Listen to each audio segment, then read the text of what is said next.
Hey guys, Kevin Hale here. This is the latest Shooting from the Lip. It's episode 343, recorded at Baxter's 942 here in Louisville on Tuesday, July 17th. You can find us on Facebook, Instagram, and Twitter.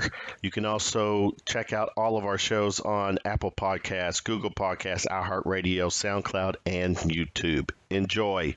Peace out.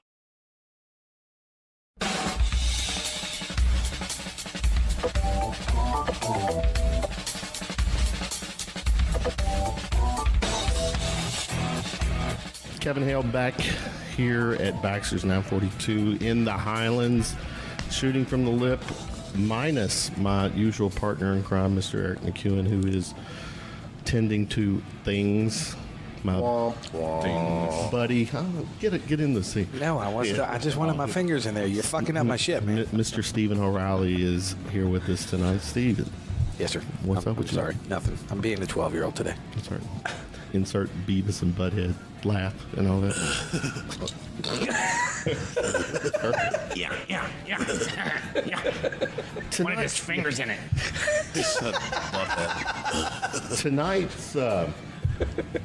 Tonight's episode, or tonight's show with all our segments, really had a curveball thrown at me with people canceling, and I was like, honestly, I was debating on even doing it. So you're saying Eric's the backbone? No, not Eric canceling. I'm talking about I had, as of yesterday, so you two, I brought you on today, because I reached out to y'all today. Yep. We were plan B and exactly, C. Yeah. I mean, you are. That's what they call me at the pharmacy. Hey, listen, plan B. You know what Kevin said? Kevin said, who are the two guys I know don't have anything going on tonight? Yep. No, who would be the two guys I would love to just hang out with that I've been wanting to get on the show? And he got to the J's in his Rolodex, and he got Joe and Joey. It was, exactly. That was pretty good, yeah. I'm quiet because I can't fucking argue with that. That's pretty good. No, that's some deducing right there, buddy. You know, probably in a court of law, that would probably... That might fly. It would probably fly. But here we are tonight. Mr. Joe Carpenter, Joey Thompson. Proud to be here. Both musicians. Joe's got a wonderful God, voice. you use that loosely. No, but Joe's not a musician; he's a singer. Yeah, but he also Here's to low standards. but he also does stand up too, right? Yeah, I've done some stand up. Do you still do that, by the way? I have not. Last time I did that, I want to do some more. I just been lazy and haven't written anything. The last time I did stand up was in 2013. Has it been that long? Yeah, I did Louisville's Funniest Person in 2012, which I won, and then they brought me back in 2013 for a couple of shows when they were doing the next amateur competition, and I did just guest appearances. Oh, nice. And then I just haven't done it since, just because it's hard, man. Like, writing a song is hard, and doing stand-up is, in my opinion, just as hard, if not more difficult, because you're the only one there that's going to take the heat if it bombs. I would agree with that. And the only reason I agree with that is because I don't want to say I'm really into comedians, but there's a lot of stand-up comedians I like. And because I have a podcast, I listen to a lot of podcasts, and they all say the same thing. When they first started out, it was fucking brutal. It's scary, man. It's a scary thing. And a lot of them equate it to being a musician because, at least with us, we have 3, 4, 5 other dudes on stage. Mm-hmm. You're up there by yourself with a microphone. That's gotta be if I scary. come in early, which happens all the time, or if I miss my time I'm supposed to step in, the guys just keep going, and the crowd's none the wiser. If I'm up there and I'm just like, oh shit, what's my next joke? Yep. Or, oh shit, that one just really bombed. Mm-hmm. Well, there's nobody to keep going. Everybody's just staring at you like a freaking zoo exhibit, and so you got to keep going. When you do stand up, and this in general, do you have in your head, or do you rely on any cues? Right, yeah. So a lot of folks in that competition back in 2012, I haven't been really, like I said, since 2013. And when they started selling off, Comedy Caravan became Laughing Derby or whatever it was called. Now it's just like Caravan. But they stopped doing a lot of that stuff because the gentleman that organized it had actually moved away. and was going on the road doing clean comedy and stuff like that. So that kind of faded out. I haven't heard of any. What is clean comedy? No F words. Yeah, essentially, literally, like I have jokes about like Bill Cosby comedy. You can get paid to jack off in a cup, but I'd have to say you have to put a specimen in a cup. Like, you know what I mean? I couldn't just use it, so that kind of You stuff. couldn't say jack off. Yeah, right. That's how clean it was. I mean, it was like There's clean and there's blue. right. See? Blue. Yeah, that's the old school word for dirty. Oh. They called it blue. You don't have to work blue. Yeah. You can work clean. I mean, I have a lot more respect for people that do clean. It's harder. I think it's harder. Oh yeah, because to me, honestly, You lose some of that shock factor. Yep, you do. When everybody thinks dirty stuff's funny. Sure. well, I mean, I know, but you might Even laugh under your prudes. breath. Even prudy Yeah, you people go home think- and laugh about it, but not in front of people. Oh, yeah. I can't watch it anymore like a Kevin Hart. I can't watch him. I love Kevin Hart. Well, I mean, but it's the hilarious. same. I mean, you can almost predict when he's going to throw the fucking cock, pussy, fuck. I mean, it's just. I mean, he's gone I'm mainstream. not gonna He lie to you, has. people. That's one of the things that sometimes when I'm watching comedians, it gets on my nerves, and he's one of them. Don't get me wrong, he's great. I think he's He is hilarious. great, but I just But can't. I get sick of him saying all the time, "I'm not gonna lie to you, people. I'm not gonna lie to you, people. I'm gonna tell you the truth." You know, it's like, dude, okay. It's funny you say that because I look at it the same way I look at music. You It's a listen. signature. It's a signature. Exactly. Right. Well said. You listen to a song, you know it's coming. You listen to that song a million times, you know what's coming. Comedy is its own art form. Comedy is its own art form, and there's guys that do it where they, like Kevin Hart, he'll have his signature. I'm not gonna lie to you, people. And then you have guys like Bill Burr. Right. Bill Burr will write a special, and when he writes that special and he films that special, he's fucking done. He never uses that material again. Yeah, which is amazing. That is retardedly hard. amazing. Stupid cool. Yeah. So it kind of depends on how you look at it. Does that make sense? I know exactly what you mean. You know when it's coming. Yeah. But at the same time, some of those little ticks, that's what makes that comedian who and what they It's are. what's his shtick, right? Shtick, I mean, Seinfeld had it.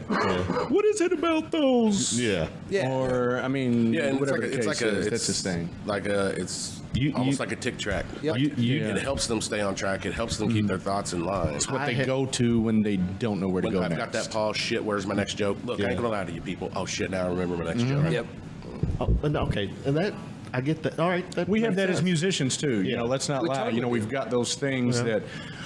Crap, what's my part? You know, I'll do a run on the piano. You know. Oh, I've you got might I have a toolbox in my head Yeah, that fills that you go to through pull it. out when Yeah. I'm lost. Well, thanks for those home notes. It's I guess unless you're a drummer.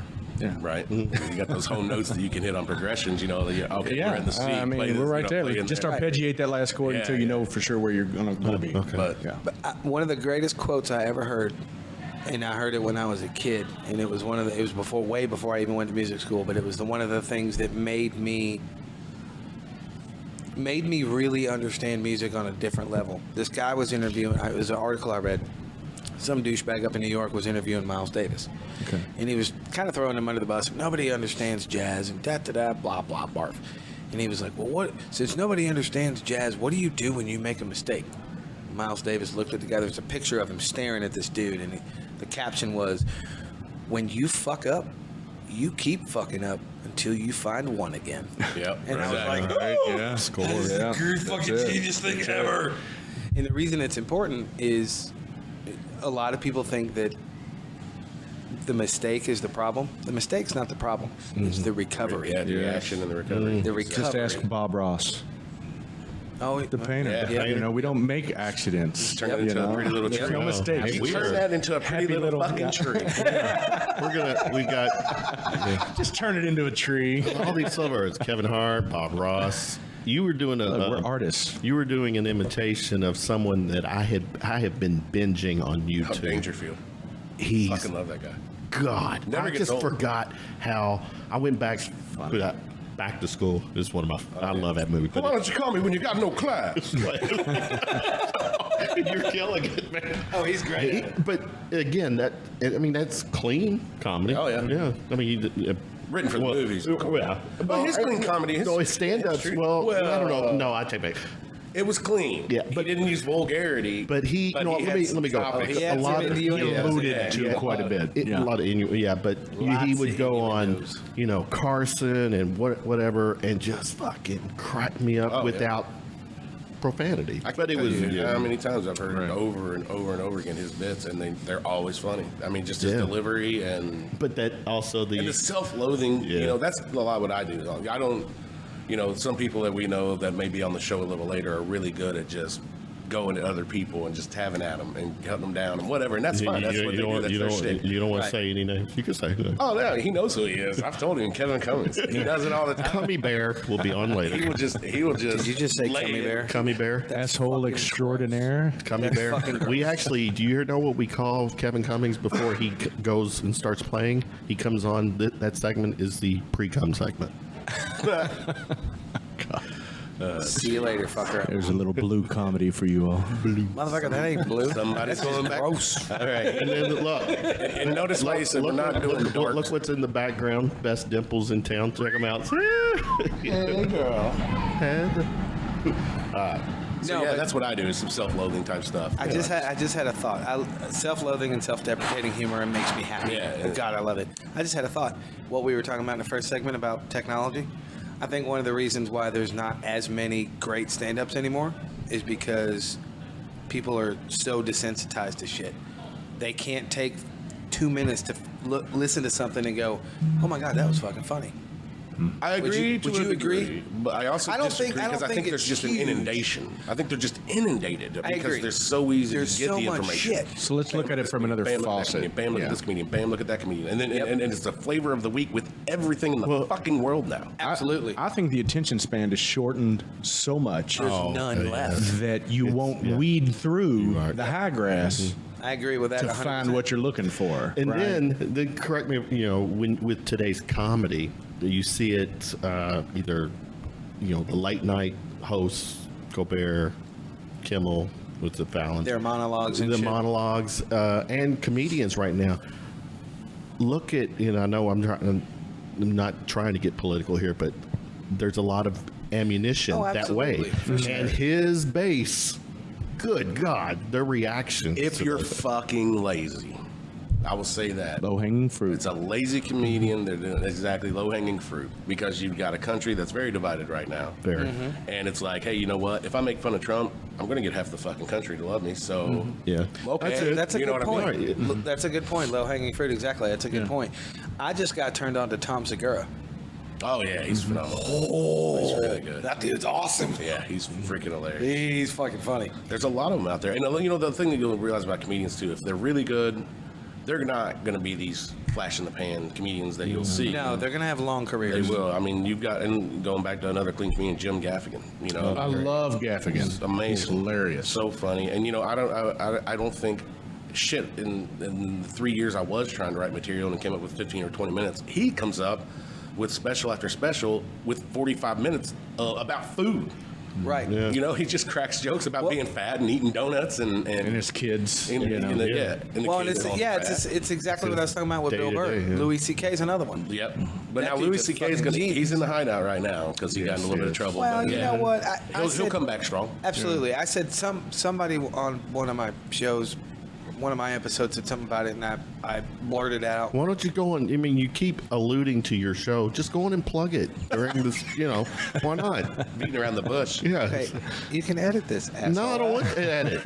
Let's keep it real. I had said at some point to somebody On something. on something I was talking about on a stoop Posted somewhere by Stephen in O'Reilly. Kentucky that I didn't give a fuck what that dude did. He is funny. Here's what I respect about him. Super fucking It funny. happened, dude. and he came out and said, I was fucking wrong. Yep. I did it. Yep. I was wrong to abuse my power in that way. See y'all later. I'll catch you on the flip side when shit cools off. And I don't, what he did you would wasn't go back really to even that politics bad. again because I know Right. you It's love totally it. different than what Cosby did. Oh, absolutely. And the reason God. I say that, and I'm not defending Louis C.K., that he shouldn't have fucking done it. But when you have one of your biggest stand-up specials, he has a 20-minute bit about masturbating. He obviously has a little bit of an issue there.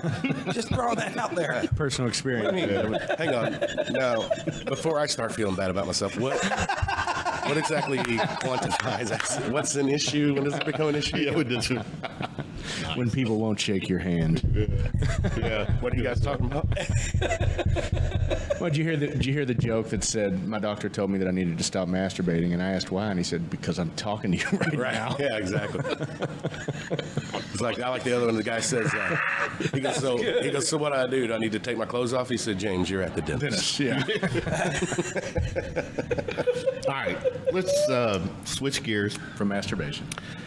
We can go back to it, because I'm good. It's Finally something I know thing. about. This Expert in the we'll field. get back to the circle jerk in a moment, but let's talk music. Joe, start with Joe, since Joe on the Rolodex came before Joey, and For sure. he might That's true, come you do before have the Joey why. anyway. Yeah, the why. Oh, he already. What are you talking about? He already came. Yeah, what do you think's on the table here, bro? So when I put our notes together for tonight for Steven, Hi, that's me. I listed the band you're in, Magnificent Bastards. Yep. Great fucking name. First of all, where'd that name come from? Yeah, that's a very good question. I need to talk to the guys about that. You still? Yeah. Should I scratch that out? Should I have scratched the name out? A little bit of irony involved in that. No, I really have no idea. They actually asked me to step in as their front man because theirs had passed away, and so they were trying to come up with a reunion Good show God, for Dwight there's Whitten. a downer. Hang on, it gets better. He's self-deprecating. Let him go. They were trying to find anybody better than that guy, and I was the only one that would take the job. So. I never even asked. I was just so excited. I was just so excited to be asked to do a project that I took it. I didn't ask any names about where did the name come from. I assumed it was because they were a bunch of magnificent bastards. Now, And I like the logo. So I went with it. I like that logo too. When did you get the call to do this? Recently? Last December, and then unfortunately, our first show was at Mercury Ballroom, and I was ill and couldn't play or couldn't sing. Sorry, because I'm not a musician. I could not perform that night.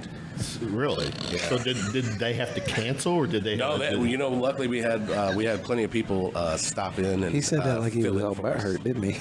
Was it like just a group? What did I miss? Nothing. Keep going. Perform. Yeah, he's still got his pants on. Is that what you just checked? What's going on? You gotta watch me. So Mr. you Hale. missed your debut. You missed the it. debut show. When was that supposed to be? That took place on May. Within the last few months. Yeah, Maybe May 13th. That wasn't the Dwight Whitten thing. Dwight Whitten's 50th birthday because Dwight Whitten's my You Dwight missed Whitten's guitarist. that. I was there. I just could not sing.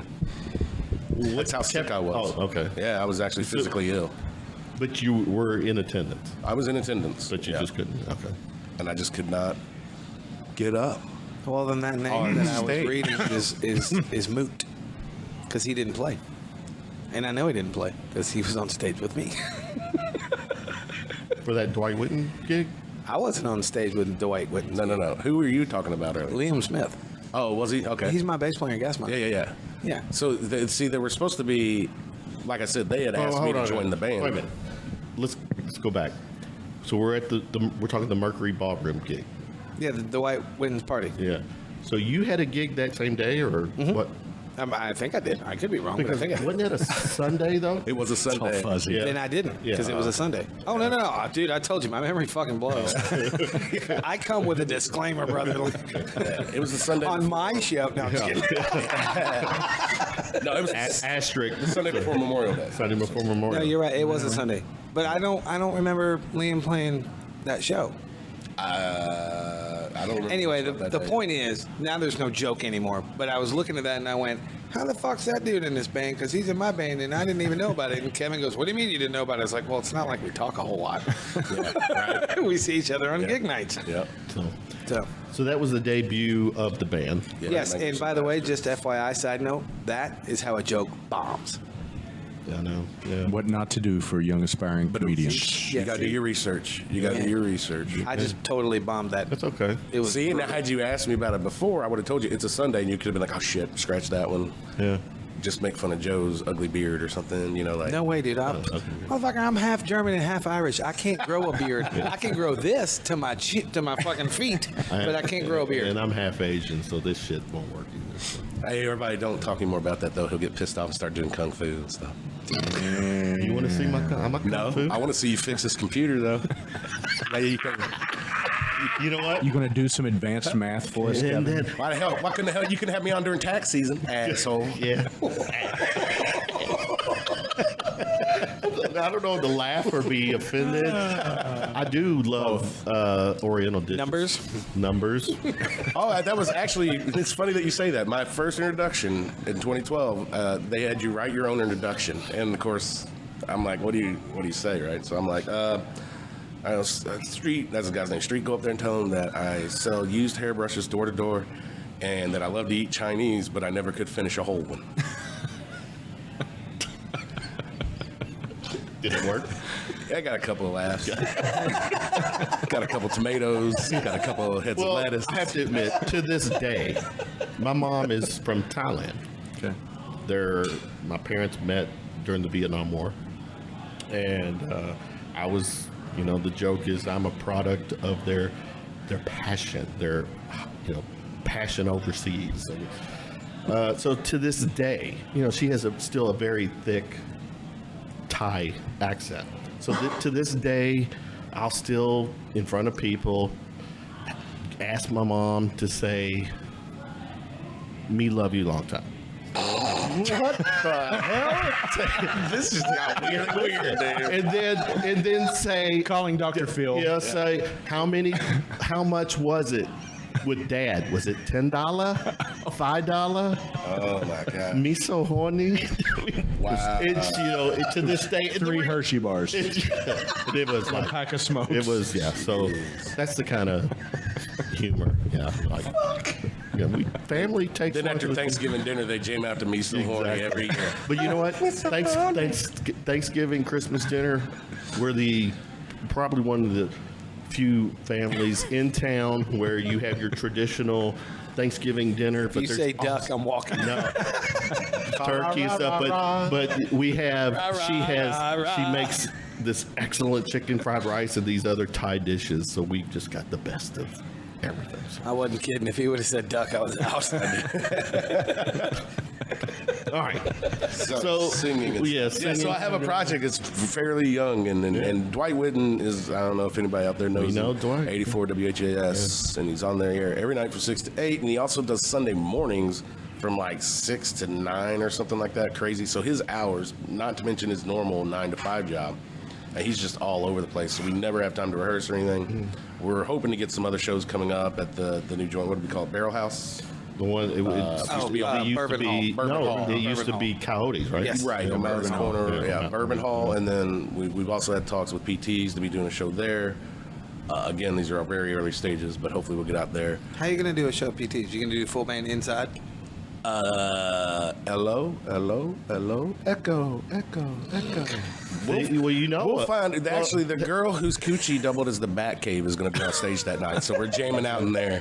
Well, I think it's funny you say that. I think the reason why Eric is not here tonight, I think he's rehearsing because he and Amber Steele do an acoustic gig at PT. Well, that's the reason I was asking, because I've gone to see Dave Moody.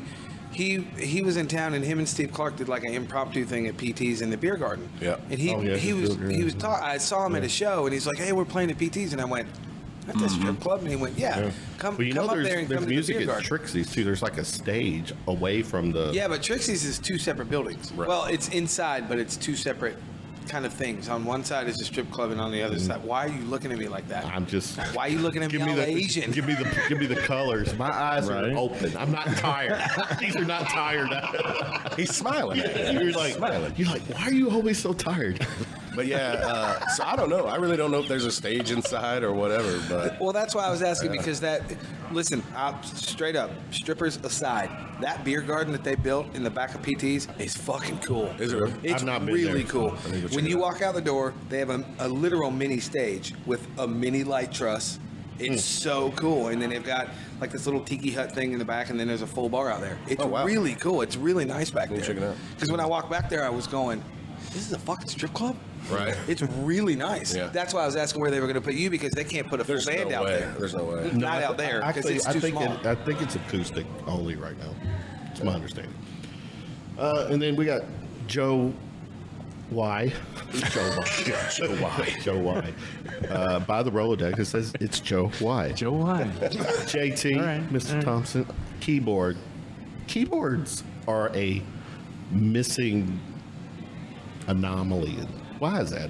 Why is that? Especially on the Louisville scene. Yeah. You know, it's, I don't know. It seems like most keyboardists, you know, they cut their teeth like I How do did. you want me to start? Whoa. Most keyboard. Y'all were talking about technology earlier. I was like, wait a minute, guy. I'm a keyboardist. You got to plug everything I do in. Yeah. No, I think like myself, most keyboardists cut their teeth at church.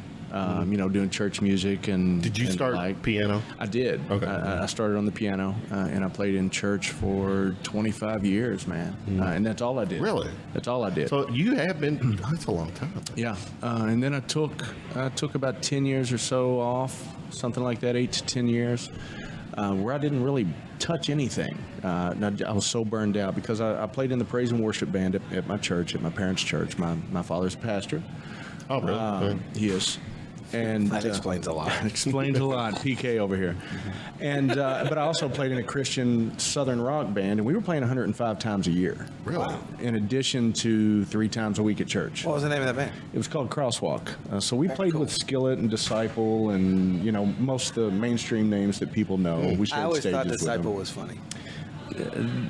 They're different. A little different. They're different. Little different. But we played with most of those guys, and you know, some of the ones, if you would have had to be in that vein of music to know who they were, but they were big names in that genre, whether it was Sonic Flood, Petra, bands like that. not Petra. You know, they were Are they still a little around? bit different. They are. Really? They are. Yeah, they've been around forever. I saw them when I was a Striper is kid. still around as well. They're That's different, the though. name. Yeah, They're different. They're though. different. They're a little- they're a little different. It's what Yeah. Striper's more Christian heavy. Yes.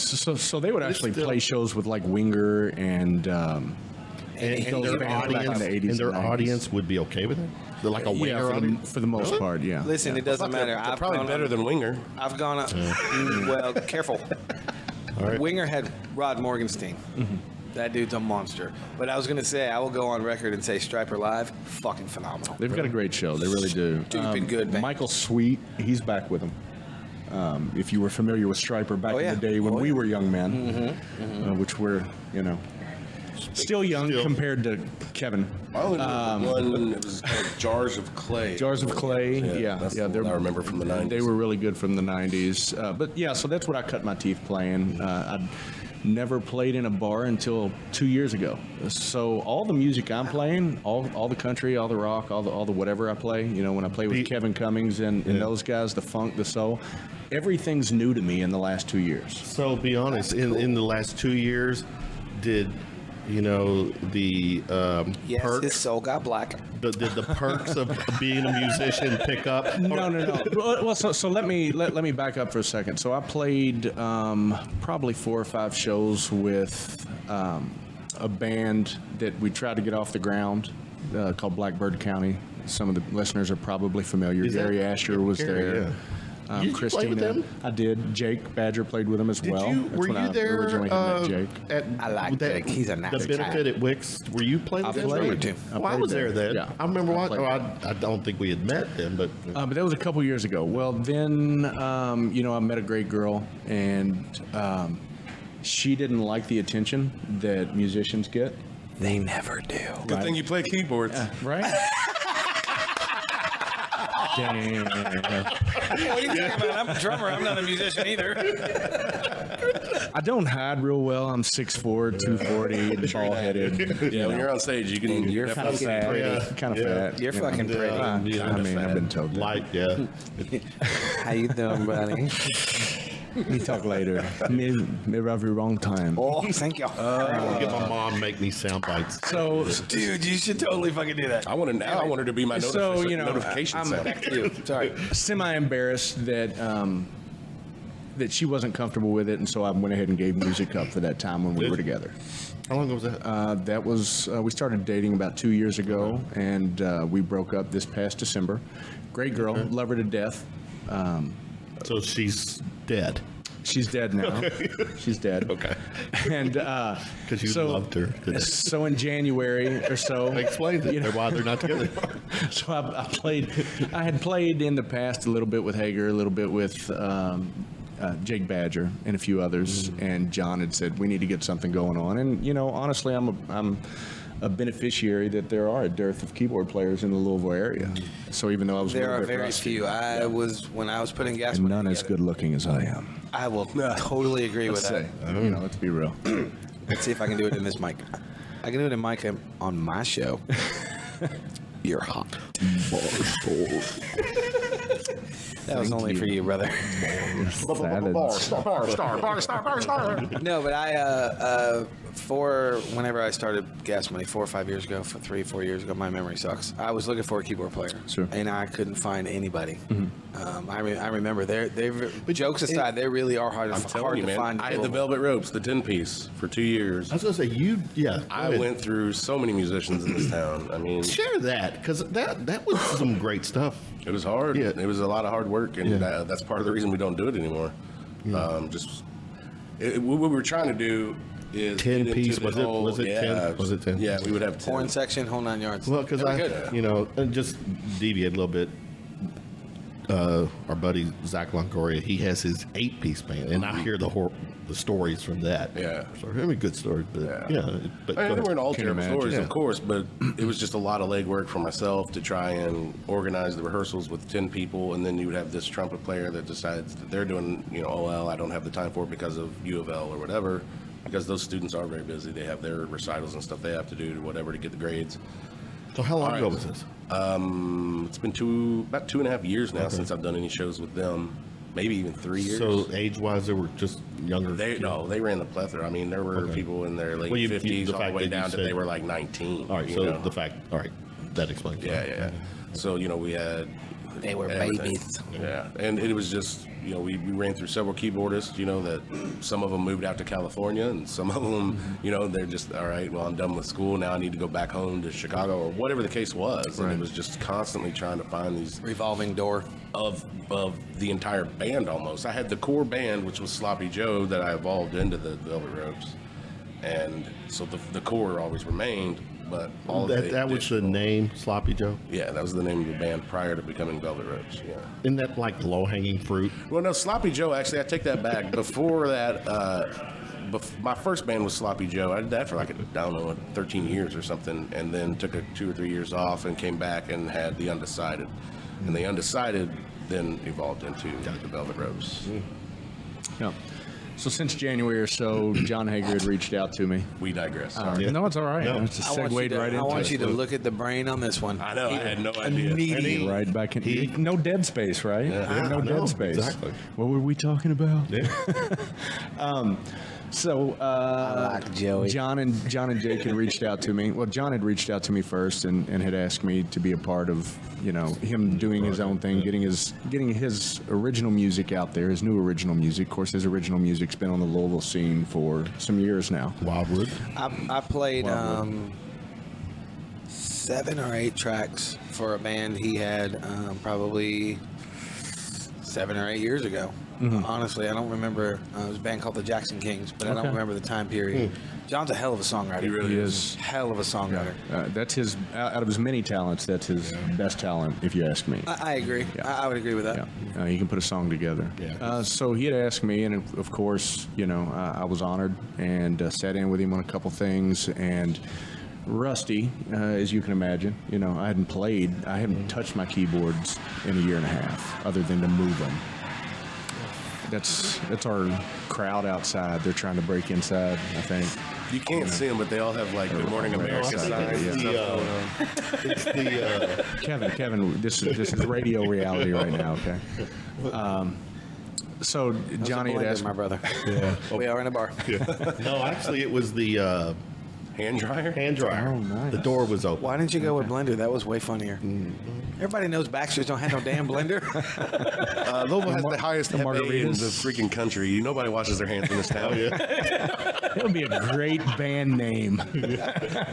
FA. So the Hefe band, and the hand washer. the band name is because it's officially out. Well, it evolved into that. So it was going to be the Hager Project, and it was John and I and a couple other local musicians that everybody would know the names of that, just didn't, for whatever reason, it didn't gel in that form. And at about that time, Jake Badger had grown a little bit tired of all the travel that he was doing with Jericho Woods. He's got a family at home now, new baby, and he was gone every weekend, and so he wanted to be here in town. So Jake and John put their heads together, and they put Revival together. So that's where that came from. I was one of the calls, that they had made, and they said, we want you to be a part of it. And, they had asked a few other people, and we've gone through some rehearsals, and it's evolved to where it is now. And we are super excited about it. Everybody's so stoked. Just to pump your ego, that first cover picture you guys took, It was released, fire, wasn't it? fucking badass. It was Yeah, fire. that's fucking Yeah. badass. Yeah. Can't see it You wanna good, get- but you wanna get it's photo lower. credit for that? There you go. Yeah, that was Derek Hibben Derek photography. Hibben. Yeah, D-Hib. out in Amazing. LaGrange. Oldham County boy. Yeah, You don't mess with us, he Oldham County boys. does great work. It is a Does great six-piece work. band. It is a six-piece band. We've got John, he's lead singer, plays the acoustic guitar, a little bit of electric in our shows. We've got the electric player, we've got vocals, we've got bass, keys, drums, all of that. So, we're super excited about it, and it's all people that like each other. And so we have fun there too. There's no drama that's there. It's like we can't wait to practice. We stay there for 4 or 5 hours during practice. We hang out after practice. Just wait, that will end. Right. It could at some point in time. Your debut is set for July 29th. Yeah, 2 weeks from, what is today? Tuesday? 2 weeks from this past Sunday. Yeah. This past, yeah. That's right, Yeah. So we got about 12 week days from- left until our debut at Country for the Kids. Right, which, That's over in Indiana, right? It is Wicks, New Albany. They do that each year. Yeah, it is a wonderful July cause. 29th? July 29th. Sorry, brother. We're going to There's be a- on another sometime around big 7 benefit p.m. going on in Louisville That's that day. well, it's the I can't do shit, and I am not even sad about it. July 28th, Stacy and I got married July 28th, a year ago. We've been Congratulations. together- Thank you, but we've been together a decade. That's the humor of it, the irony. This will be okay. This No, September we'll be together for 10 years. Gotcha, all right. But this July 28th will be our 1-year wedding anniversary. It's fucking weird. okay. The point is, she's a beach girl. And Take her to the beach, man. No. We've gone to the beach a million times, and Okay. I told her, I said, if you plan another fucking beach trip, you're going along. So Good she went God. behind my back, and she planned a New York City trip. There you Wow. go. So we're leaving Friday morning, the 27th. Going to Jersey Shore. Yeah. We're going to go to the beach in New Jersey. Too chunky. My hairline's too far back. I can't do the Jersey Shore. Mine's so far back, it's on the top of my neck. Exactly. Right back there. Well, I get it. But I will be in New York City that weekend. All right. And that I'm not sad about it, but I did want to see your first show, but I'll have to wait till Well, I mean, I'm sure it's going to be streamed online in some form. We'll get that information out there, which I know that some of my bandmates are going to be on the show next week, John and Jake Correct. will be here next week promoting the. promoting the show. I might have to show up so I can rub Jake's butt. Well, you might have that I like Jake. invite to be here. I like Jake. Yeah, Jake. So they'll have some more information. I don't have a ton of information on me. I'm not that guy. Jake is the driving force behind being organized, behind everything. But That's a drummer thing. in your case, Stephen, let me say this: if you can't come, you can donate to the cause. Nice. Very Country cool. for the Kids. You can go on our Facebook page and get in contact with Jake or some other folks there Very and cool. donate some money or donate something for the auction. So, if I know you're a world famous drummer, if you want to put some drumsticks out I'm a there to fucking go up for hack. auction, I am a fucking Autograph. hack. yeah, maybe an old busted cymbal or something like that. I am a fucking hack. Nobody wants my discarded garbage. You could, and if you ever want to see John perform with a really good singer, if you want to see John, John Hager and I will be at Joe's Older Than Dirt. That's a standing gig. We play there quite regularly. I need to get. So is it for real a regular gig now? Because you're there. I don't want to say that. Yeah, I mean, we usually get in there a couple times a month. I've got to get that. Like once every other week. That's regular enough. Killer. Have you seen them? I have seen them. I went down to it was down there. We were at Bear Nose by the Bay. Yeah, that's where we were, Bear Nose by the Bay. Yeah. So John and I will be at Joe's Older Than Dirt on the 20th. Don't make that a priority. They have never asked a keyboard player to play with them. No, we're not going to be. We're going to be at Gerstl's on the 27th. And then you guys will be in New Albany on the 29th. Hey, Joe, why?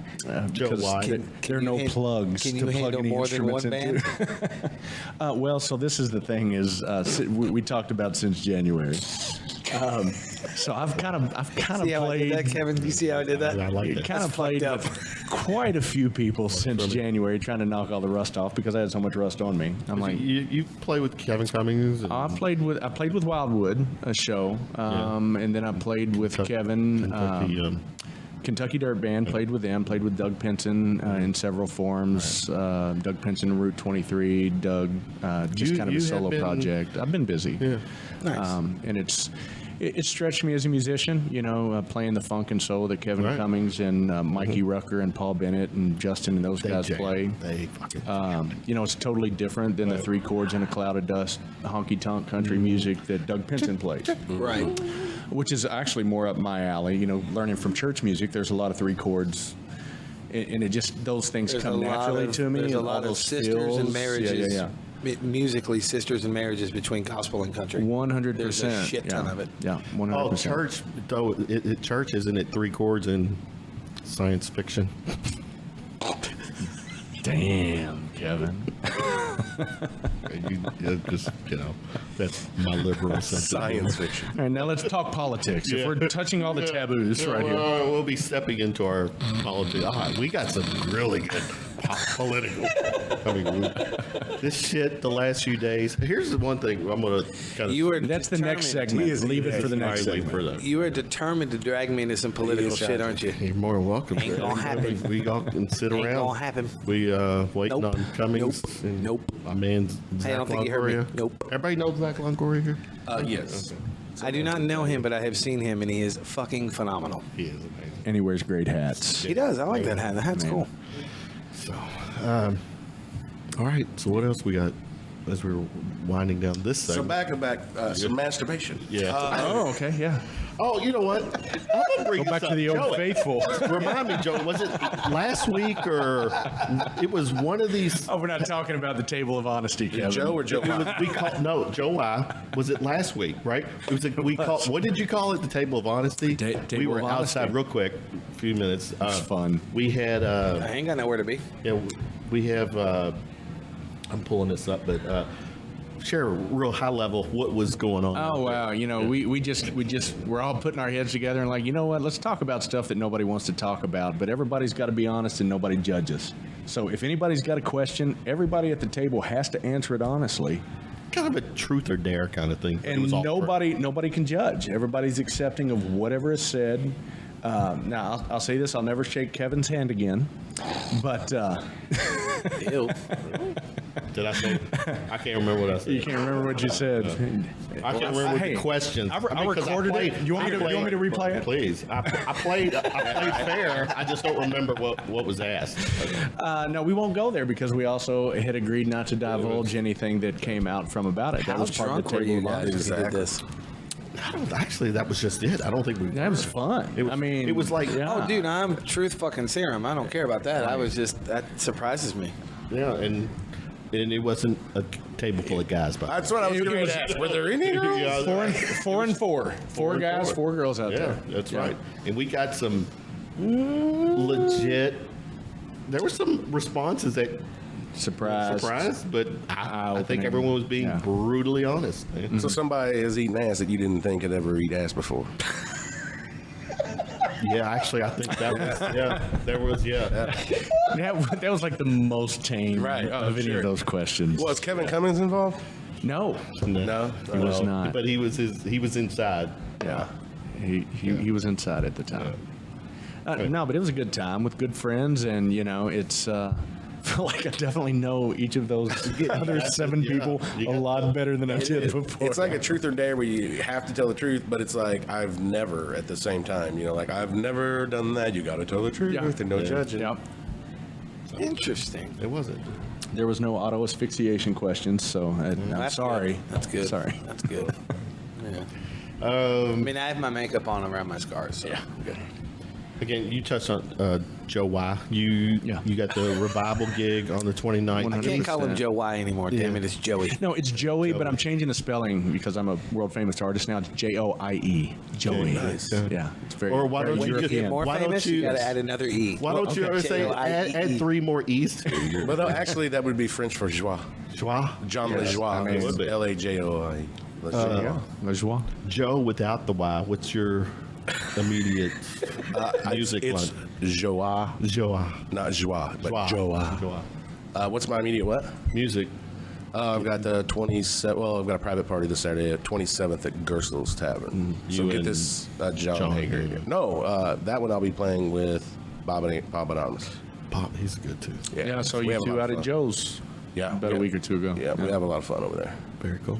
But please go to our Facebook page, Revival did. Music, and like Kevin it did. and share it. And, it's... Revival Music 502, actually. Sorry about that. Like I said, good Jake thing would you're have the not details. I promoting. don't know. I got it covered. No I got it promotion covered. for you, pal. And who's in my band? I don't know. I don't remember. This week. This week, we know you're the singer. And Dwight Whitten. There you Scott go. Clark. Scott had to miss that gig too for another. He had a prior engagement prior to the booking date. He was out of so- town. Yeah, so he was unfortunately not able to. That I do remember. We had a lot of had a lot of ideas that Scott and I were clearing. It was gonna be a lot of fun. So it's still gonna be a lot of fun. It's just very early in the birthing stages. Are we even birthing? No, we're not even birthing yet. We're still pounding away at that. Oh, wow. Yeah. Insemination stages, I think. Plugging. All right, cool. There's a lot of plugging going on. Joe Carpenter, Joey Thompson, guys. Thanks a Great lot, guys. segment. Appreciate y'all having us on.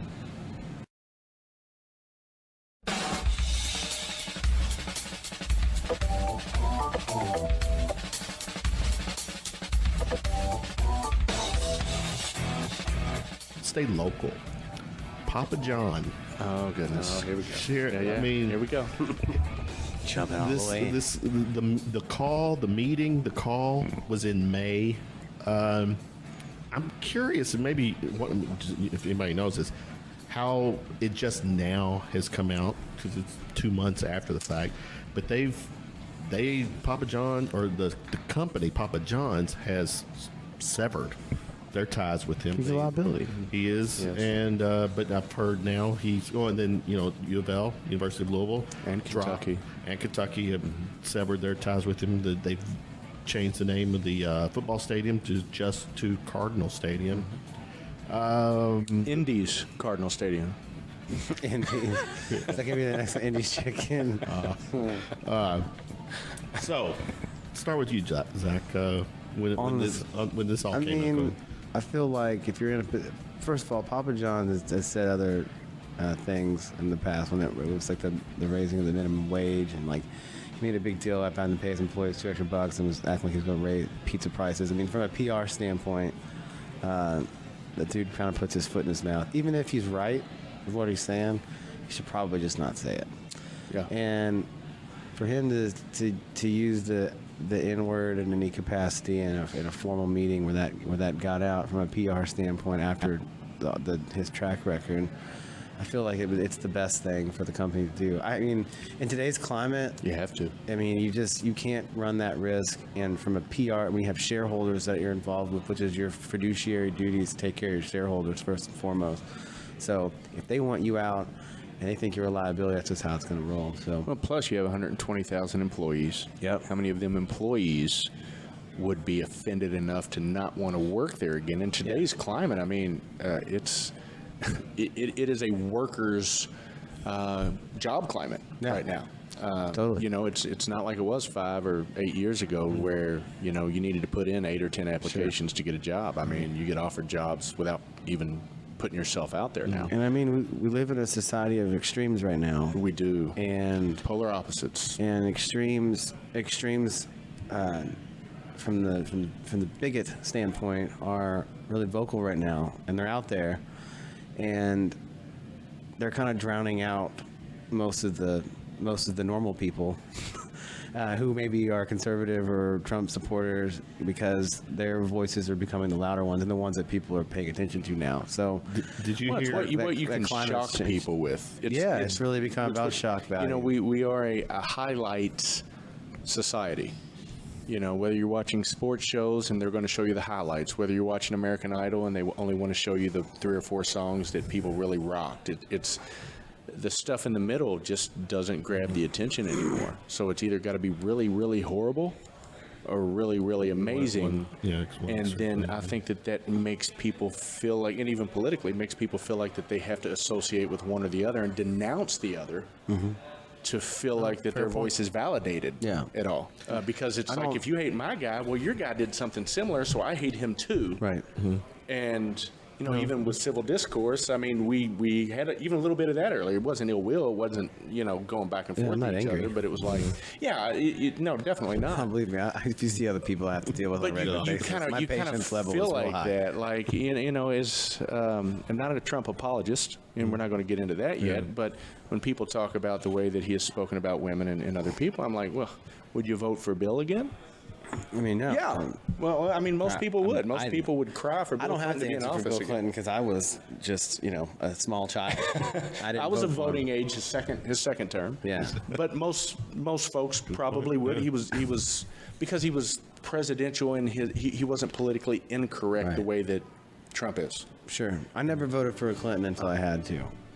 Sure. So, to this day, when I saw that Hillary Clinton was thinking about running, I think I posted, and I was like, no, please no. Stay away. Well, staying with Papa John Schnatter, you know, he's hired an attorney. Did you hear that? Sure. Harvey Weinstein. Did he really? Yeah.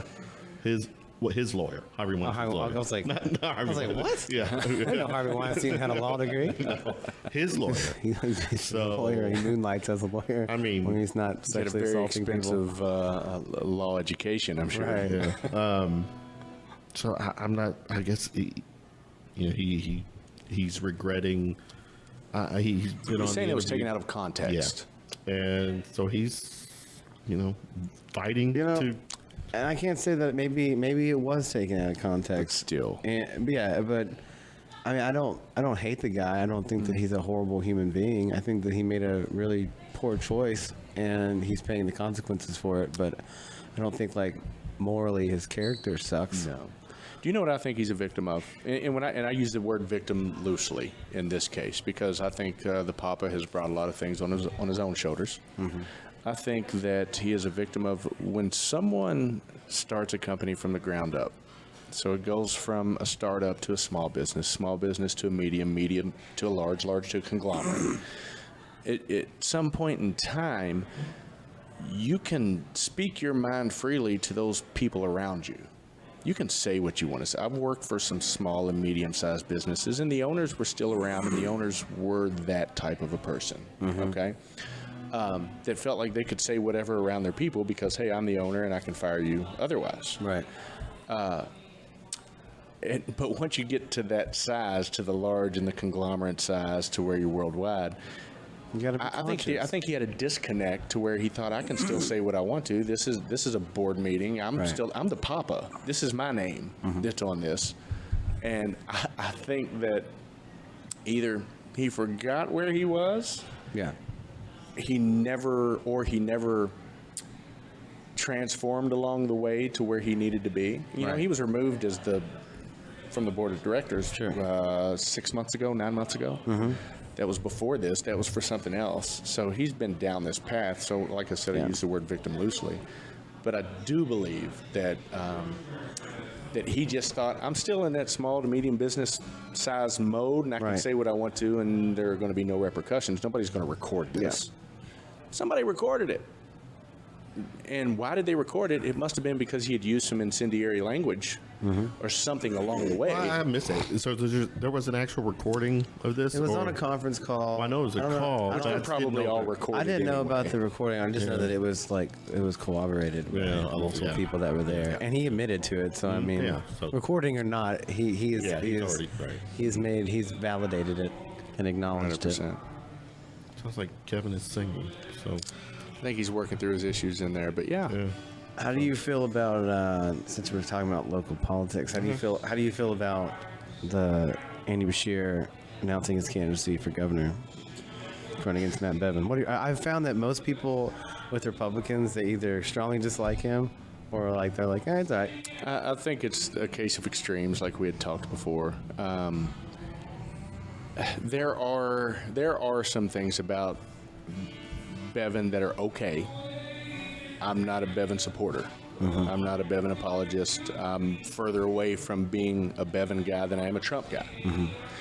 I really do think he is terribly disconnected from the people. Well, you saw his comment about the West End, right? I saw his comment about the West End. Refresh what was the comment again? Basically, he went to the West End, I'm paraphrasing, and he was like, man, it's hard to believe this looks so nice on this part of town. Like, just completely. You don't expect it. Yeah, you don't expect it over here in the West End. Yeah. Well, but it was the chess, too. Something about chess. Yeah, right. Yeah. You don't expect this many good chess players here. Black people playing chess. So you don't see that every day. I thought we'd be at the basketball court. Right. You know, something like that. And it's... I think the rest of the state will support that more because I think that's how Louisville's looked at in the rest of the state. Right. But I think the one thing he is really messing up with is his view on public education. That to me is like his assault on public education is real. 100%. And his that's my train of thought. His assault on public education is definitely one that really concerns me, and his wanting to have more power and consolidate his power over certain things in the state is also an issue for me. Like, I've never seen anybody try to do that before on a state level. Nope. So I just find that to be very, very anti. That's another thing, not to switch gears on you, but like with conservatism in general, that's been interesting to watch in the Trump era, is that the Republican Party is different. Like, so different that basic things within your own ideology, you will turn on their head if it means you'll be in line with who you want to be in line. And I'll give you a prime example. I share a lot of conservative ideals, like, you know, civil liberties, things with small government, but that I have like little asterisks for what I mean by that. 100%. So, but an interesting thing happened to the party when people's civil liberties, whom were black, were being violated by members of the government, police officers, and they automatically jumped off of that train. And I was like, but this is your fight. This is what you're about. You're about keeping government in check and people's rights and people's civil liberties. And there's no other area where the government can really infringe on your civil liberties at a more personal level than right there. And look, I'm not anti-cop. Police have a very tough job. I understand this is a small percentage of police that do that, but the outrage comes from lack of accountability. It does. And it comes from the way that we talk about the people who this happens to. And I've just found it to be really interesting how the Republican Party has moved away from that. But then on the same side, when that whole Bundy thing happened and they like took that one place in Oregon hostage, right, all of a sudden now like that they were fighting for freedom. And like I just those kinds of things just like they really rub me, and they make me just go like, do you even know what your ideology is, or is it we just pick and choose when it's like convenient? Well, where we had even spoken before, it's about extremes. You know, we talk about extremes, one side or the other. We want to talk about freedoms to do what we want to do, and yet, we're legislating the size of a Diet Coke that you can buy in New York City. Oh, I'm with you on this. Yeah, like the dumb shit. Like, yeah. Why are we trying? Like, we're losing. I'm with you. I'm with liberals on this too. Like, we lose the big stuff that's important because we're bitching about every. We're little majoring thing. in minors. That's what we used to call it. It drives me nuts. Yeah, the younger liberal generation college campuses, like that's a real issue that I like. I'm with you on that. Well, and I want to flip it here in a minute, so I want to keep my train of thought on this. But I agree with you. But I think a lot of it is divided on racial lines. Whether we want to agree there or not, it is the St. Louis, the Ferguson, Missouri issue that went on. If a 6'5", 300-pound man, whatever color, reaches for my gun and I'm a police officer, I'm going to shoot him. Right. As a citizen that carries a gun on a regular basis. Right. If someone of that size comes at me that has been known, that had the history that Michael Brown had. Right. So he was seen beating up someone earlier in the day, and then he attacks a cop. You're asking to be shot. Black, white, brown, yellow, whatever. Right. Okay. There is just this is the other thing that I think people fail to realize because they just follow the mainstream media. There's more whites are shot by cops than are blacks. Well, of course they are, because they make up 70% of the racial of the demographic. population. But if we're breaking down the demographics, Percentage of the population, the ratio. right? If you bring on the more ratio, blacks get shot than whites. yes, Yes, they do. important No, thing. It's an I important agree. distinction. I'm not trying to go past that. But also, I think it's not a means to an end. It's chicken before the egg. I think a lot of the black population is taught to be wary of police officers. Sure. And because of this, right? Right. So if a police officer asks you to do something, you're going to immediately question why they're asking you to do something, and you come across as argumentative, which is going to put the police officer on edge. Then if you do something that's halfway off, the cop's going to be more apt to use force of some kind. Okay, and hopefully the police officer uses acceptable force and whatever that may be. And that's for anybody. So I think part of it is because of the history, they're taught not to trust. And when they're taught not to trust, then they behave like they don't trust. And then within that, there's also morons who are racist who are sneaking into the police departments that they're serving in.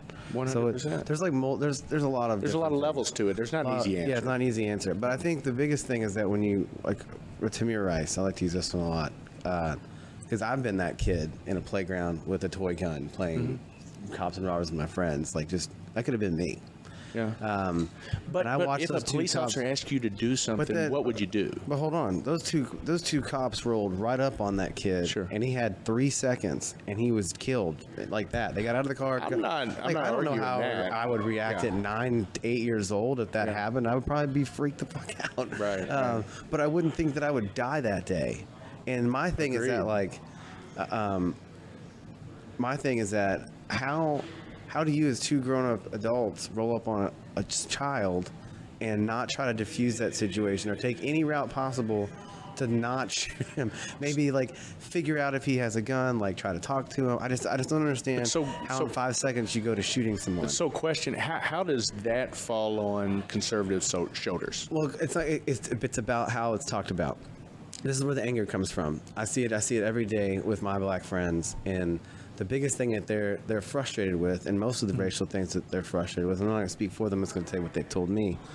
A lot of it is about the fact that they don't feel like they're listened to when these things happen. And when these things do happen, instead of white people or people on the right or Fox News or whoever the hell's talking about it, the way it's talked about is everything that this kid did wrong, or whoever this person is, we're going to show him looking like a thug, and we're going to call him a thug, and then we're going to show the white cop with his beautiful Christian family and talk about how he's a man of God. Like it's already creating narratives and not talking about. Depends on where you get it from. Right. It depends on who you get it from or how you're going to get this news. And I think for a lot of black people that are my age, a lot of it is that they really just want people to listen to them. They want to be. They don't. And what ends up happening is white America wants to tell them how they should protest, wants to tell them how they should feel, tell them that they're feeling racism wrong. And that just continues to push everybody away, as opposed to just like sitting down, even if you don't agree with it, and saying, why do you feel this way, Black America? And I never considered that. And taking a situation like that, and when these things do happen, instead of trying to automatically jump on the side of the cop or jump on team unarmed citizen, look at the facts. Look at the facts and look at the things that come out. And then if things are wrong, we should hold those people accountable. Hold them accountable to the full extent of the law. Yeah. Because we talked about two polar opposite situations. You're talking about a 6'5" man, 300 pounds that had gone for a cop's gun to a 9-year-old kid. And look, I've seen videos of people that have done dumb shit and got shot, and I've equally been like, yep, well, that'll happen to you. Because you've got a brain, right? Sure, and you're not just going to feed or eat what is fed to you. So, disclaimer here, my future son-in-law, he's Black. My grandbaby is a mixed grandbaby. I've had these talks with him, and we've had the talks about Black Lives Matter. We've had, and I don't give much credence to that movement. And the reason that I don't is that when something like that happens with police, there's looting, there's whatever, protests, there's all these things that happen. Every weekend in Chicago, 30, 40, 50, 60, 70 Black kids are shot, and there's not one protest won. And I told him that, I said, look, if you want Black Lives Matter to have a voice, to be looked at as legitimate, you're going to protest every time an innocent kid is shot. Sure. No matter by who. Because if you don't if the race doesn't respect its own race to try to stop its own race from killing themselves, if you don't, and this goes to my personal ideology, if you don't respect yourself, Zach, how can you expect anybody else to respect you? Well, Mr. Rogers told me to love myself, and, and so you do. I've listened to his words of advice my entire life about loving myself. But we all have friends like that they don't respect themselves, and then they wonder why nobody around them respects them. So we had that talk. Yeah. And I talk open and honestly with my kids, and I'm like, this is just how I feel. If you want to know, coming from a conservative, this is why I feel this way. Like, if you want us, meaning conservatives, not white and black, if you want the conservative side to take everything seriously, I'll protest alongside of you. If we're being equal in the way that we mete out judgment. Right. The same as you with the police. And also, too, like, everything doesn't always have to have an agenda. I mean, it doesn't. The clear agenda, as much as of what Black Lives Matter is trying to do, as poorly as they've done it and their lack of leadership is profound. I agree with you there. Very incendiary. But what their core message of what they've been trying to do is noble. There, I can get next to what they're going after. Yeah. And they're right. Social injustices are happening in this country, and police overreach is happening in this country. It is. And if we acknowledge that, then we can begin to work towards it. But I think too many people get caught up on, well, if I acknowledge it, then that means somehow that my whole world and my whole worldview is now wrong. It doesn't mean that you're wrong. It means that you're evolving in thought and you're actually giving a shit about somebody that you disagree with. But remember, if you fall somewhere in the middle, you're not going to get the airtime. I mean, that's true. Yeah. But you've got to be one side or the other. And I say that kind of tongue in cheek, That's a good is a bad joke. Yeah. Really. I mean, the people that are trying to step across the lines in the middle and me say, Sure. yeah, I mean, let's prosecute the people that need to be prosecuted. Sure. And you saying, yeah, I mean, I agree with it. They'd be taken more seriously. Yeah. Too many. And I think, and this is the whole thing, I think most of the population of the United States would fall similar to our places rather than the polar opposites that they're portrayed. Sure. There's just a lot of anger. I'm looked at like a conservative, and so when I say I'm a Trump guy, it's because I'm going to support the man because I tried to hold up on Trump as long as I could. Yeah. I don't know if I know, Zach, you're a time constraint, so I'm gonna let me go in and let's get some feedback real quick. Before we get heavy into NATO and Putin, I have to ask you, Joey, on your segment, you mentioned your church background. Yeah. How is it that all these evangelists evangelists, Evangelicals. are supporting Trump? Explain that to me. I think because he is pandering to what they want to hear. So, But not what he's done. It's a zero-sum game. yeah, I mean, it definitely is. Nothing that He became what he needed to become to get elected from the people that he knew that he needed to get their votes. Yeah. The people whose votes were in the air, he became what he needed to be. I don't sit here and say that, I'm not blinded. Yeah, I grew up in church. I'm a spiritual person.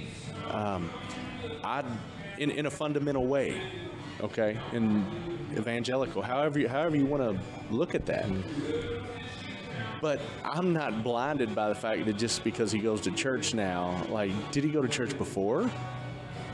That's. But you know what? No, I'll answer that. Yeah. No.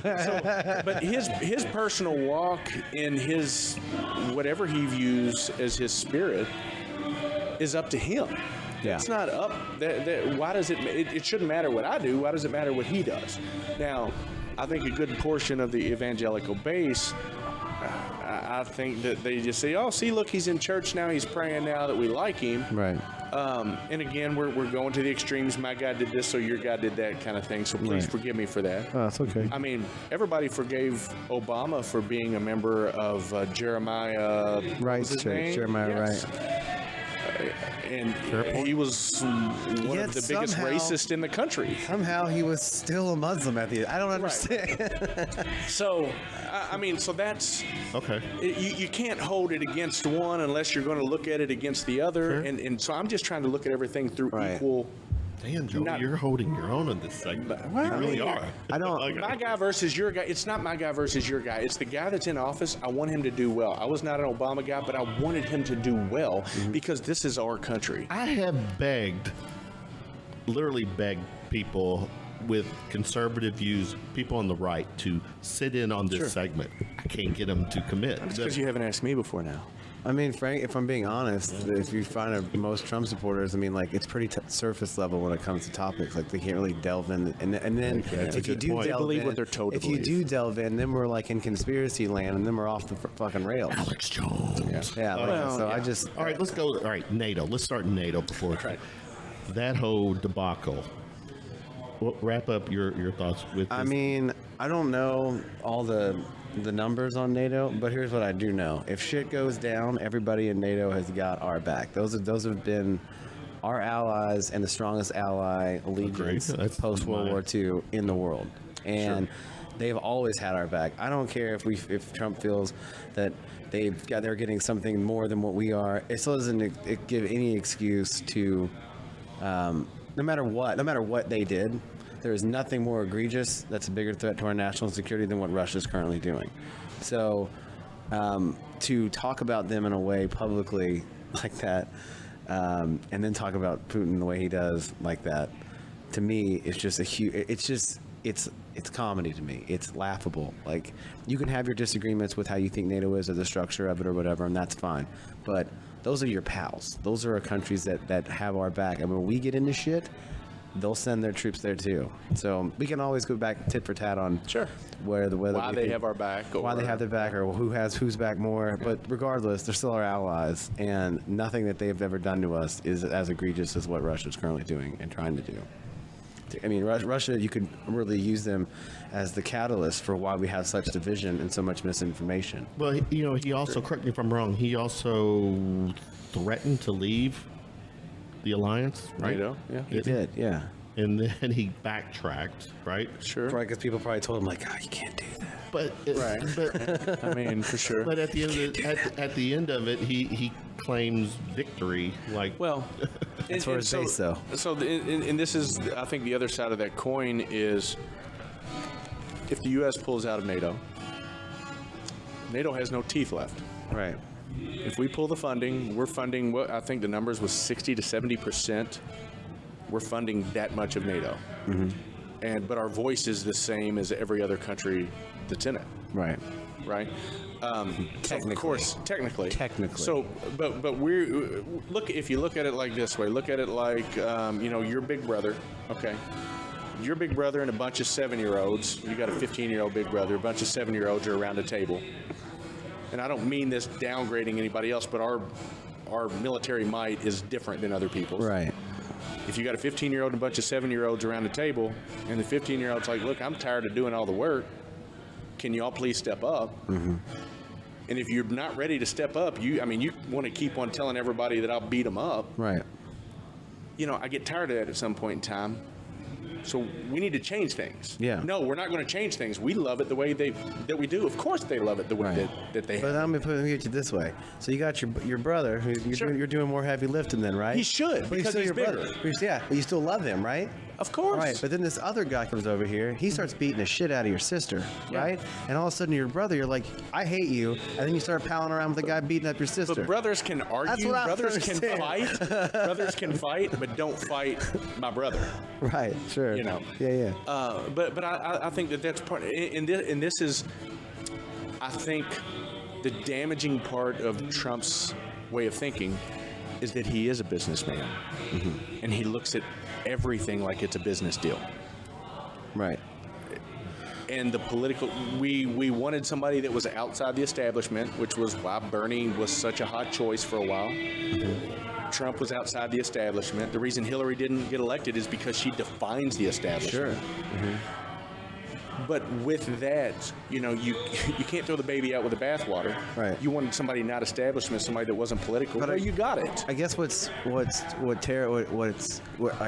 obvious to me is that Trump, like we talked about how you get in a position where you build a company up and you're the guy, you fire them, whatever. Now Trump has entered into democracy where it's different. People are not going to be yes people for you. Correct. People are going to challenge you. And he's finding that out. People are going to want to make sure you make the proper decisions. Yeah. And any good president generally puts people around him that are going to challenge his position, that may disagree with him, but he knows that it's going to come from the best place possible. Yeah. Good president. What I have seen, not Obama. What I have seen from Trump is that anybody who defies him hits the dusty trail. Mm-hmm. And anybody who challenges him hits the dusty trail. I don't see that as being a good leader. No.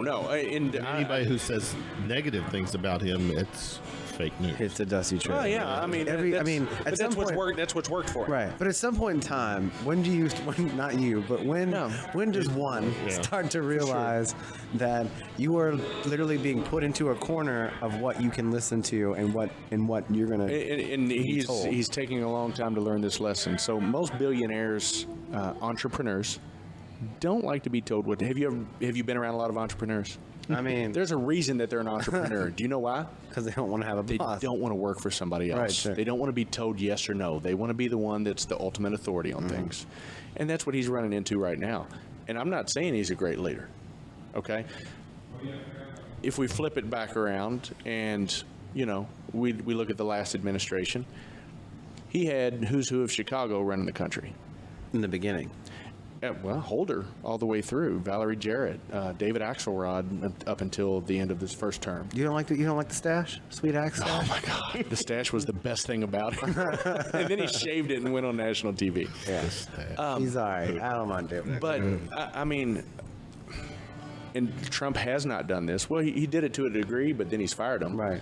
Like I said, I hoped that he would follow the Reagan model. Reagan, he hired the best cabinet that he could. Right. He wanted to hire people smarter than him because he was a good leader. Sure. Look, I may have gotten elected because I'm popular, but I'm going to hire people all around me that are experts in their field, and I'm going to defer to them in their areas of expertise. This is where Trump has failed, where I hope that he would go through, is that he hired some good people. I wanted Ben Carson as the Surgeon General. I wanted Herman Cain as the HUD? Defense. Okay. I thought his one good pick was old Mag Dog Mattis. Man, that was a solid pick. Yeah. That was a good pickup. No, and right. I wanted him to do that and then listen to those people to admit that I don't know everything about everything. Right. And so I'm going to surround myself by people that are smart. Sure. Why, as a Trump supporter, or and maybe no, I'm a Trump supporter. Go ahead. I'm not an apologist. No, right. That's right. And his base. What does it say when you you see him go to NATO, and he's greeted by that big old balloon or whatever, and then there's like a crop circle that's had this rude message, and then you see people literally out hundreds of what was it, in excess of 200,000 people protesting. I don't care about what British people do. I just don't. Okay, but that well, hold on. We've not seen that. They're the most screwed up country. Because we used to say with Obama that the world laughed at us, the world laughed at him, right. And the world literally laughs at Trump, and they protest him. But will they? This is the other side of it. They may laugh at him, part of the world, but are they going to cross him? Kim Jong-un tried. And Trump called him little bowl haircut boy, and everybody said, it's going to be the start of World War III. What happened? Well, he came here. They got together. They found out they were best friends. Right. And they had a lot in common. So and they hit it off. So because he realized that if we want to measure them, but has North Korea doesn't measure. Has North Korea stayed true? Because we don't know. That's the thing. have no idea. It's shrouded in vagueness. Yeah. That's the biggest thing. We don't know what was agreed on, what was talked about, if anything came. So we know Rodman was a player. I've reserved judgment until I see the reality show. But, I gotta tell you, I just don't buy it that Trump is this tough, shrewd businessman. I really felt like Putin played him like a fiddle, and he looked Let's dumb. go right into Putin, because right before his Putin comment, the summit, Mueller indicted 10, 12 more people. Homegirl for espionage. Yeah, homegirl. Yeah, who apparently met with one of the Trumpies. So before he, Trey Gowdy, his comment. I love Trey, Trump, by the way. Trey's a Mac. Trey. Ask Putin where we can pick up the 25 Russians indicted in the Mueller probe. That was Gowdy's comment. Mm-hmm. So the fallout from Trump and Putin, you've got people on the right have come up and what the fuck is he thinking? Yeah, totally. That's what they should be. I mean, he has really put a lot of, hard-lining old school Republicans in a really shitty place. To have to try and defend that. I don't know how you defend it. But then we've heard how that whole Trump-Putin thing played out. But then today he backtracked. Yeah, I don't think anybody believes that. Though. So, if you pay attention to the Trump playbook, it's this. Let's say the most outlandish thing at all possible to get the most plays, to get the most clicks, to get the most attention on me. And ultimately, people don't care past tomorrow because they've got short attention spans. And it's worked for him up until now. Mm-hmm. All the information that came out about him during the election, he was like, you know what, fake news. And, the 24-hour news cycle bit the right, and it bit him in the ass. I guess the whole timeline of the Russia investigation and the actions by him and his administration, and the indictments, the guilty pleas, it looks incredibly bad. Nothing about his actions scream like, oh, do your investigation, no big deal. And here's my point: is that he says that the investigation is a ruse, it's a witch hunt, it's this, it's that. If that's the equivalent of a witch hunt, then that means witches exist. Because I don't know how many witch hunts you have where you start having shoes drop. And I guess when he fired Comey, to me, that was a giant red flag. And he said, I fired him because of the Russia thing. That was his quote. Mm-hmm. He fires him, and then his excuse for firing him was something about because of how he handled the Hillary Clinton investigation, which ultimately helped him win. So I didn't understand that. Regardless, he goes through all that whole thing, and then he says that collusion wasn't an issue, that the Russians didn't help him win. So it's either two things for me: either his ego is so fragile and important to him that he is willing to undermine national security and our interests by saying that it didn't happen to keep his ego afloat, or he knows something. He knew that it was going on, and maybe not directly, but somebody on his team played a role in that, and he was using it. So possibly, yeah. And he also has a shit ton of business ties. Or I'm not trying to go down the rabbit hole. Can I throw a third door? All of in these that? things together with today, with yesterday, just were like you're just kind of like, huh? Yeah, for sure, and it could be those. But a third door possibility is it could be that visuals are visuals, and he doesn't care as much about transparency. And on the back end, things are different than what he's saying. The old magician's trick, let's deflect over here. Let's look at this hand right here because this is where the trick's really happening. Right. I do think he is good at that. I do think that that's why he does some of the things that he does. I'm not saying he's a genius. I'm saying that he knows the media, and he knows what's important in reality.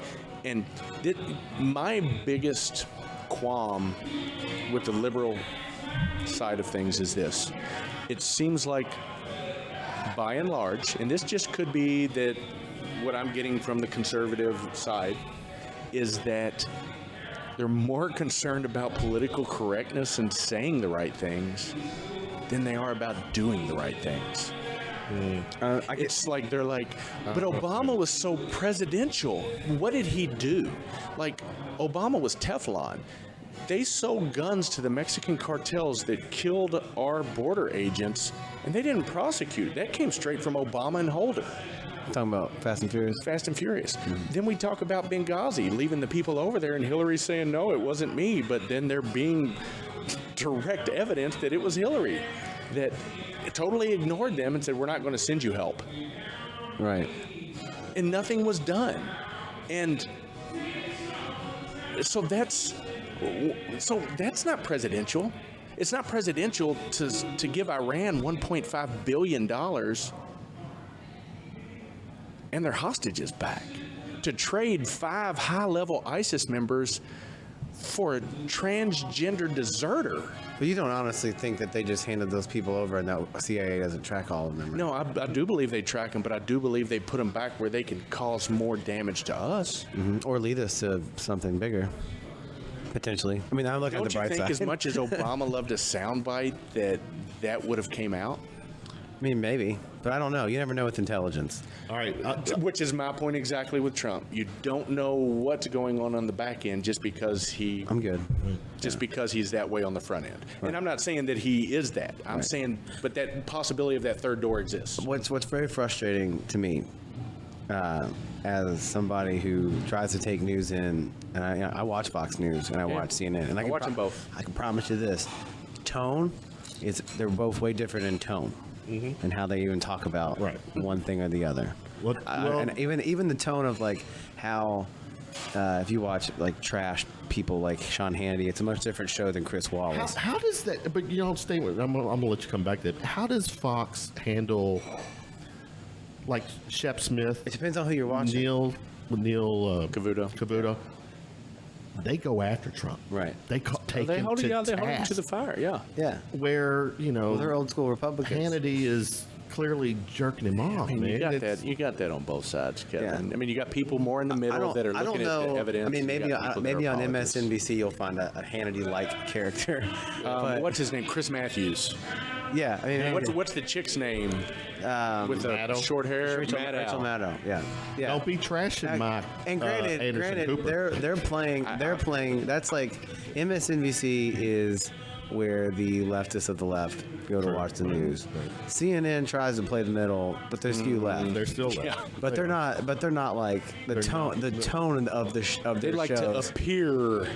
And they bring people on and they don't shout them down, and they certainly aren't condescending to an extent, but the tone is just we hear different. that stirring, by the way. But regardless, because my drink's almost empty. regardless, media is a factor, but I hate that media is under attack by this administration, and that's not fair. And I hate that our U.S. intelligence agencies are somehow now partisan and not to be trusted. To me, it what if that's the truth? I don't think it is. You don't think that the media is biased by and large? Oh, I think media plays to who their audience is. Bloomberg and MSNBC. But there's a difference in narrative, New York Times, and just making shit up. Which that's been admitted too. I fully understand.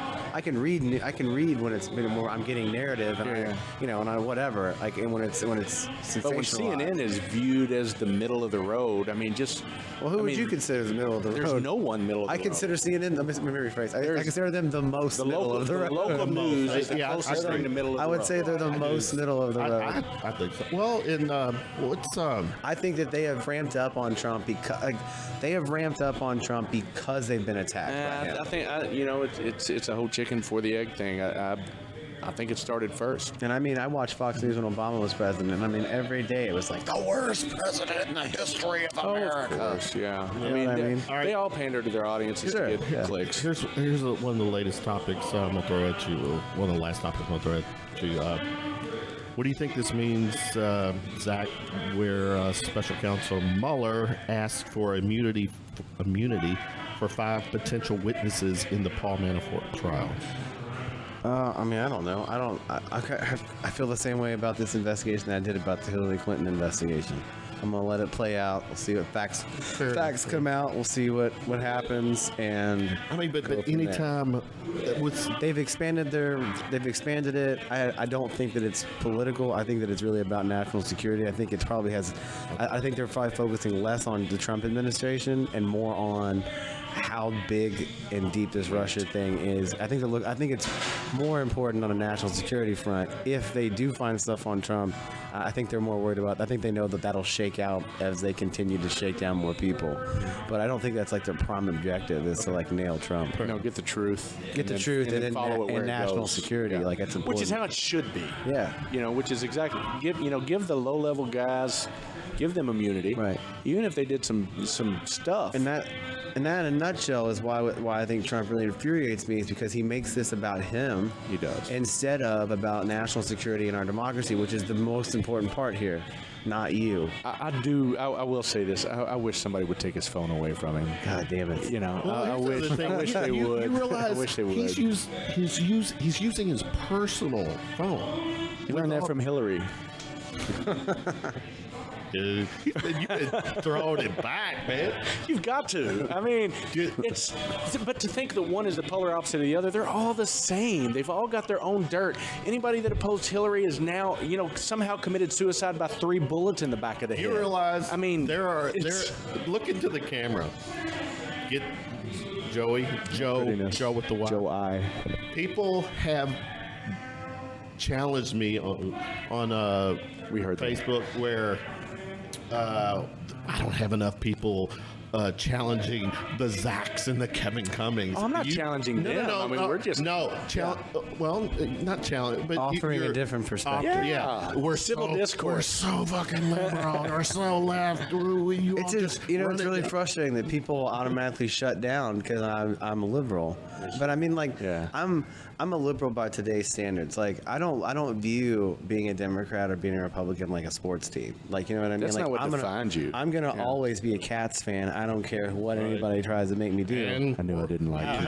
However, in the World Cup, as hockey, as the world is, strippers and as the world is right now, and my principles that guide my political philosophy or my ideology, I sit on this side of the fence right now, and that has nothing to do with, because there's a lot of liberals and a lot of things on the left that I'm not cool with, and I've arguments with them about that stuff that I don't like, that's not a part of my core principles. Looking ahead, 2020, who on the left is in line potentially to challenge Trump?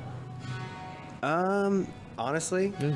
I'm not saying this is who I want. I'm just going to give some names. I think you'll probably see Bernie go again. I think Bernie's got a really good shot. Bernie will get a lot of people excited to vote, and that's really what it comes down to is getting people excited to want to go vote. Surely making people excited about candidates. No to Hillary. Look. Oh, hell no. Yeah. If she runs, I will be furious.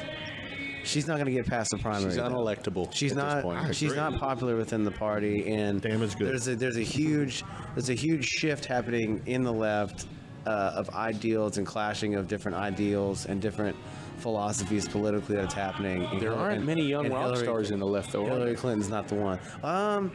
Just depends on what you think about rock stars. I mean, I think Cory Booker is somebody that I can see running. From Jersey. Okay. Who's the governor in California? Oh, what the hell's his name? You know what I'm talking about. I do know you're talking. He's a young guy. What about Is his last name Brown?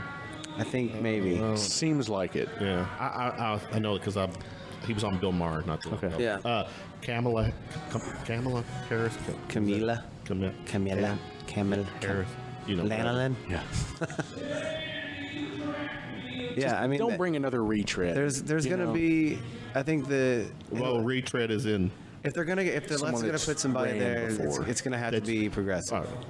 They're going to put. There's going to be a progressive candidate. They have to. And that because that's what the left is looking for. Look, we also don't want an establishment neoliberal. You know what I mean? A 90s style, old school liberal. Huge government. There's lots of things about the Clinton administration in the 90s that I hated. Could someone like? Well, I say And I don't want that. Dwayne Johnson. The Rock? Seriously, I mean, No, I'm not voting for The Rock. Well, I think he would have to. I think he would have to do something else. think I am- on a smaller level, similar to the Reagan. I think I'm just thing. done with TV people trying to be president. Like, I want somebody that has some form of governing experience and policy work, somebody who understands the system, The how to law. work within it, the law. Like, there's That would value help. in that. That would help. Just because somebody necessarily has worked in government most of their life doesn't mean that they don't.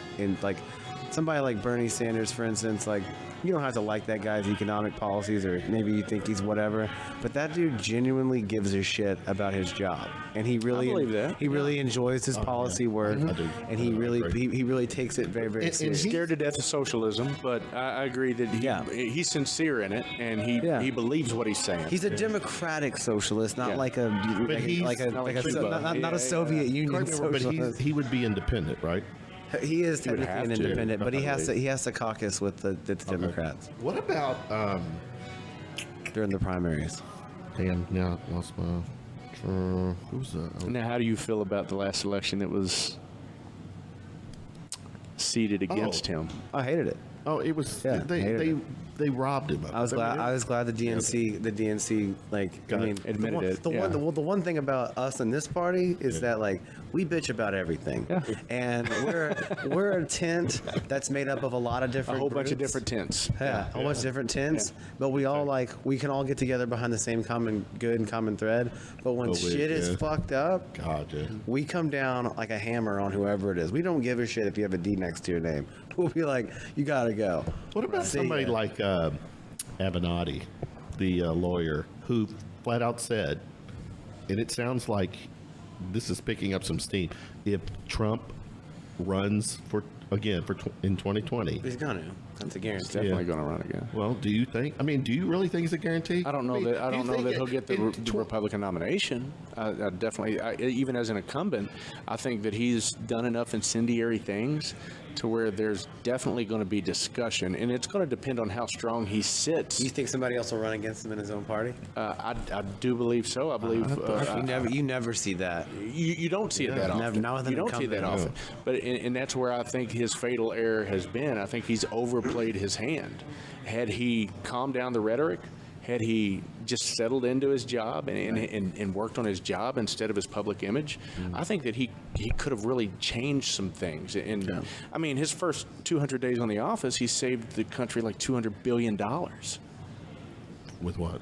Shutting down government pork, duplicate agencies and laws and things that were unnecessary. The large government side of things. I know that they just quietly released their budget, and their news on the deficit, and the deficit's the highest it's ever been as of right now. Now, granted, I know that that's not fully all. I mean, you can't change that in a year and a half. No, I mean the deficit's going deficit, but it will be interesting to see as this tax policy shakes out. Speaking how of much with that's the gonna tariffs affect- and how much such, that's going to yeah. affect our deficit. I don't know how they're going to find the money, the revenue to pay Before we that. shut it down, anything that we didn't discuss that you want to throw out? No, I mean I feel like we covered it all. everything. Yeah. Zach Longoria, probably just catch up with you. You got a album coming out. What's the latest?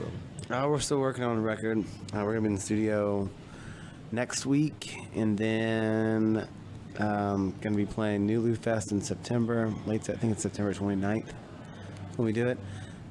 So yeah, we're working. We're in the talks right now at the booking and management company, and then putting together tour and records and all the good things. So it's just we're like right in the middle of it. So we're taking this next 2 months off and just really working on the writing and getting these songs together and then getting them recorded. Awesome. Joey, you got your revival thing that's Revival going on, and then debuting. the other projects to keep me busy. Have keyboard will travel. If you need a keyboard player, let me know. You've been staying relatively busy. Oh, yeah, I stay busy. Having the last couple of weeks is a little bit by design. Yeah. Yeah, Good segment, man. Joey. been fun.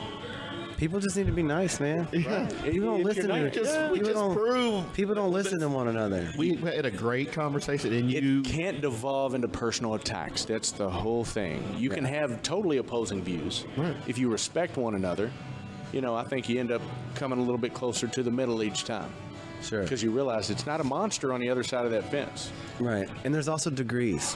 Like my liberalism or my ideology is not going to be the same as somebody that grew up in LA their whole life who's a liberal. Like I'm insulated by these people. Midwestern liberals. Yeah. Yeah, I'm insulated by Republicans everywhere. Yeah. So I mean, like, and you don't fear a keyboardist either, right? nah. No, you're not scared of a keyboard. scared of no keys. All I do is play a piano.